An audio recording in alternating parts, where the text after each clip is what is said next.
చలా జాతా who అని song పాడుకుంటూ ఈ వీకెండ్ యమ్మీగా యక్కిని పులావ్ చేసుకుందామా. వీకెండ్ వస్తే ఏదైనా టేస్టీగా కంఫర్టింగ్గా తినాలనిపించినప్పుడు నాకు ఫస్ట్ గుర్తొచ్చే ఐటమ్ బిర్యానీ.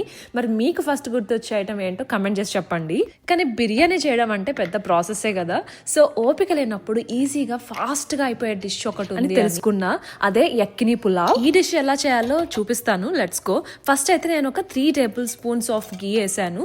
అందులో మన బిర్యానీ స్పైసెస్ అన్ని యాడ్ చేసేసి, ఇంకా కొంచెం ఆనియన్స్, అల్లం వెల్లుల్లి పేస్ట్ ఇది కూడా వేసేసి బాగా వేయించుకున్న తర్వాత అందులో చికెన్ యాడ్ చేసుకొని ఫ్రై చేసుకోవాలి. వాటర్ అంతా పోయేంత వరకు చాలా జాగ్రత్తగా ఫ్రై చేసుకోవాలి, అదర్వైజ్ ముక్కలు చెదిరిపోతాయి. మీకు ఇష్టమైన స్పైస్ లెవెల్ ని బట్టి మసాలా అంతా యాడ్ చేసుకోండి. ఇందులో 1 to 2 స్పూన్స్ ఆఫ్ పెరుగు కూడా యాడ్ చేసుకొని మళ్ళీ ఫ్రై చేసుకున్నాక మంచిగా కొత్తిమీర, కరివేపాకు ఇవంతా కూడా యాడ్ చేసేసి రైస్ వేసేయండి. అండ్ ఇక్కడే జాగ్రత్తగా చూడండి, యక్కిని పులావ్ చేయడానికి మెయిన్ ఇంగ్రీడియంట్ ఇదే, చికెన్ స్టాక్. రైస్ లో వాటర్ బదులు చికెన్ స్టాక్ వేసుకుంటేనే యక్కిని పులావ్ టేస్ట్ వస్తుంది. ఈ చికెన్ స్టాక్ మనం ఇంట్లో కూడా చేసుకోవచ్చు. చికెన్ ని సపరేట్ గా ఉడకపెట్టినప్పుడు వచ్చే వాటర్ ఉంటుంది కదా, అది కూడా ఇక్కడ యాడ్ చేసుకోవచ్చు. ఒకే ఒక విజిల్ వచ్చాక కుక్కర్ ఓపెన్ చేస్తే యమ్మీ యక్కిని పులావ్ రెడీ అయిపోయింది. ఈ వీకెండ్ మీరు ఖచ్చితంగా ట్రై చేయండి. And that is it guys. Subscribe for more.